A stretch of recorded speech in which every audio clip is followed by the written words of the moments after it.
And we are back with America First. I'm Sebastian Gorka, former Deputy Assistant and Strategist to Donald J. Trump, author of the new book, Why We Fight, but most important of all, new member of the Salem Radio faculty, as we like to call it, along with my good friends Dennis Prager, Larry Elder, Eric Metaxas, Hugh C. Hewitt, Mike Gallagher, Lou Dobbs, and the rest. Coast to coast every day on the front line of the culture war. Today, I think there's one topic dominating everything, and that is 9 o'clock, the president's speech. What does the media think about an incumbent president elected by 62 million people giving his first presidential address to the nation? Well, let's listen to what the so-called mainstream media thinks about his talking to you. Cut 9, the montage. If it's 7 or 8 minutes of lies, I think there's an opportunity and a responsibility, and I know CNN will do it, to really scrutinize what the president says in real time. you want to pre-fact check some of the things that may come up tonight? It is absolute fiction that there's a national emergency here. Do they want to run the promise of more lies, more misleading statistics, more twisting of reality, mindless confrontation, all for the sake of defending Trump's dark, twisted fantasy on a wall on the Mexican border to fight an enemy that doesn't exist except in the most fevered swamps of American politics? Do they want to do that? Okay, first of all, just because Trump wants to address the nation doesn't mean networks should air it.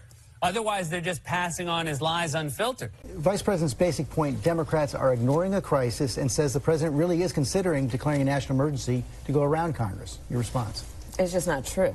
It's just simply not true. If you have to let Donald Trump come on, not to give him 5, 10, 15 minutes correct. Of lie built on lie, built on lie, built on lie. It's going to be lies, and we know it. Lies, lies like lies, dark fantasies. That's Mika, Crazy Joe, David Gregory, Seth Meyers, and the, diminutive George Stephanopoulos. Did you hear what they said there? They said, just because the president wants to address the nation, that doesn't mean we should broadcast it. What do you think about that? I think I know what our next guest will say about that. We have none other than Raheem Kassam, my former colleague from Breitbart, former senior advisor to none other than Nigel Farage, warrior for truth, and currently Claremont Fellow. Raheem, are you on the line? I am on the line. Thanks for having me, sir. Oh, and author from the same publisher as my book, the wonderful Regnery Publishing House, Margie Ross, of No-Go Zones. You want the truth on no-go zones and what the future may hold for us if we don't have a border wall? Read Raheem's book. Raheem, why do you think people care about a wall on the southern border? Isn't that just so old-fashioned? Well, it is old-fashioned, actually. But sometimes old-fashioned things are the things that have been tried and tested and worked. You know, we had a wall between England and Scotland that worked for a while. The Chinese had a wall that worked for a while. The Israelis have a current wall that works, and the Hungarians showed us in 2016 that walls work as well. You know, when you have porous borders, which are not just contributed towards by the push factors, which is, you know, poverty and crime and drug usage and lack of jobs in the countries in which people are coming from, but also the pull factors, which predominantly in the United States now is the Democrat Party of America. People saying you can get free stuff, you can get sanctuary, we'll look after you, don't worry, don't have to be law-abiding citizens, none of that. Then something has to be done. And actually, it's interesting. I've been listening to a lot of what Tucker Carlson's been saying a lot quite recently, and I think he and you and there are several others out there who are really beginning to triangulate where the conservative establishment has gone so wrong in recent years. They want, Americans, in my experience in America over the last 3 years, Americans want a contiguous nation. They want what Teddy Roosevelt used to say: one language, one anthem, one flag, one culture, one nation working together. And without a border wall, without enforcing strict immigration policies, you simply cannot have that. But don't we love each other? Isn't it one big world and everybody has a right for freedom of movement? I mean, are you that much of a hater, Raheem? Yes, actually, I am that much of a hater of the types of people that end up coming in if we're not careful, if we don't check. There are predominantly legal immigrants that come into the United States the same way as legal immigrants that come into the United Kingdom, where I'm from. They tick the boxes, they work hard, they integrate. That has been immigration as we knew it up until about the 1950s and 60s, because it was happening at a pace that our societies could integrate. Tens of thousands of people at a time. Now we're getting into the hundreds of thousands, millions, and tens of millions of people floating around the globe. And of course, within that, you just cannot, you physically are unable to, as a nation, know who's coming, who's going, and what's in your nation. So I am a hater. I'm a hater of danger. Intolerant to danger. We love it. We've got a couple of minutes left. You've graciously agreed to stay on for another segment. We'll talk about Brexit and the connection to the argument here with regards to the wall in the next segment. As a political professional, the man who ran the campaign for Nigel Farage, so key to the Brexit referendum as well, what, if you were Stephen Miller, if you were writing that 8-minute speech for Donald Trump tonight, what must he have in it in the next minute? Declare a national emergency. I mean, I know that's not Steve Miller's place to make the actual policy, but the president needs to be, I think, assured in his footing on this. The Democrats are going to war on this issue. The Republicans and the White House need to go to war too. You're never going to be able to placate the left on this issue. The only way to get that wall, the only way to confirm the U.S. as it exists today for the foreseeable future, is to declare a national emergency on the border. There is a crisis on the border. The Democrats have told us for years there's been a crisis on the border. So let's declare that emergency and build that wall. Should he concentrate on the hypocrisy of the Democrats who promised this before, or just stick to the facts of the drugs, the rapes, the violence? Should he involve the Democrats in the narrative or not, Raheem? Well, what I would do if it were up to me is I would play all the clips from Clinton, Biden, Obama, just go back as long as possible and put a 1-minute montage together of the Democrats who have campaigned for border security for so long, and open the address with that.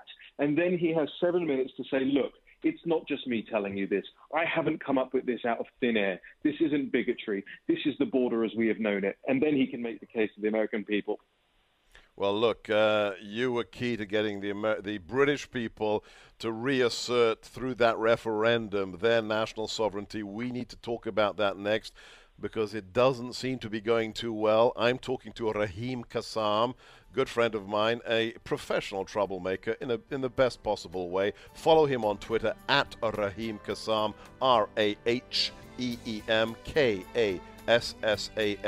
This is America First with me, Sebastian Gorka, at the ReliefFactor.com studios of the Salem Radio Network. Don't touch that dial.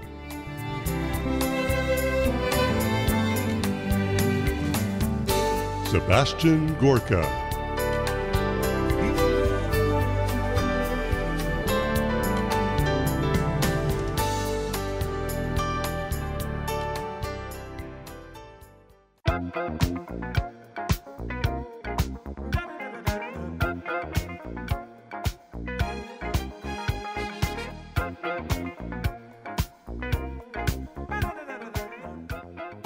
And we are back with America First. Sebastian Gorka from the ReliefFactor.com studios of the Salem Radio Network with the newest national radio show coast to coast in the United States of America, but keeping a close eye on things across the pond, especially with the input of our good friend Raheem Kassam, former senior advisor to Nigel Farage, Claremont Institute fellow and author of the important book No-Go Zones. We're going to talk to Raheem, but also take your calls in the next segment. Our number here is 833-33-GORKA, G-O-R-K-A. That is 833-334-6752.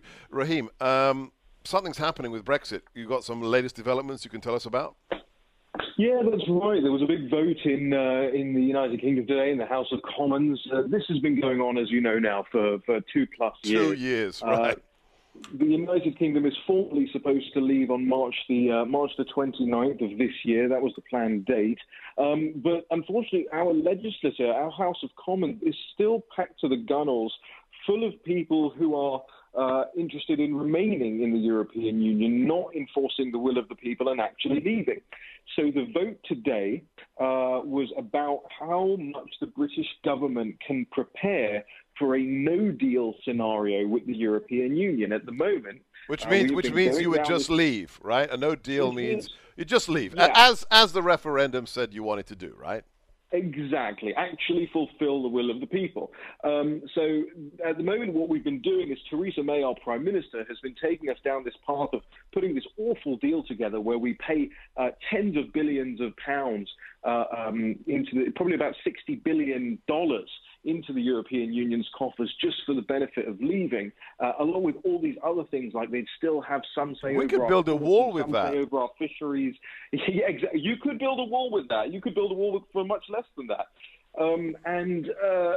Now we've got to this point where actually most people don't want the shoddy deal that Theresa May's put together. So the only other option was no deal. But because the parliamentarians ideologically want us to stay in the EU, today they voted to tie the government's hands and not allow the government to make preparations for a no-deal scenario. So, you know, Brexit's always been in peril. So I won't say this puts us into a new peril with what's happened today, but what it really does is it shows us that our representatives have no interest in fulfilling a referendum, the largest democratic mandate ever seen in our country's history. They're quite prepared to ignore it. There's something massively ironic here. I mean, look, Brexit and the Trump phenomena are connected at the hip. Brexit is about the reassertion of sovereignty and the rejection of the elite. Donald Trump, as the first non-politician, non-general to be elected president, is a part of that wave that we see sweeping across Europe, Italy, Austria, Hungary, so on and so forth. The elite is behaving in London in exactly the same ways that resulted in the original Brexit. I mean, do they not realize what they're doing? I don't think they care what they're doing. I mean, today has been a day in the British media that has been wall-to-wall coverage of a handful of protesters, pro-Brexit protesters outside Parliament who have been shouting at members of Parliament that they want them to vote for us to actually leave. And so the media has put their cameras on the protesters and said they're far-right, they're neo-Nazis, you know, all this sort of stuff. I mean, none of it's anywhere close to the truth, by the way. But that's what the media is doing, running interference for the political establishment. That's why what I see here in Washington, D.C., where I currently am, rings so true. We're fighting the same fights right now. And I'm just, you know, you guys have to be grateful that you at least have a president in charge that believes in what you believe in. We have a prime minister, Theresa May, who voted for us to remain, who's leading the Brexit, you know, the whole negotiation process right now. So we're in a much worse situation, I think. We have 30 seconds left. What is the future of Brexit? Is it just going to collapse and be a no deal? Give us your prognostication, Raheem Kassam. Well, I think very quickly, the Germans are now beginning to appreciate how dangerous it is for their economy if we have a no-deal situation. So I imagine at the last minute, the European Union, at the behest of Germany, will come back to the table, will try and negotiate something better for both parties. So I still am optimistic that Brexit will happen, but I don't think we've seen anything close to the deal quite yet.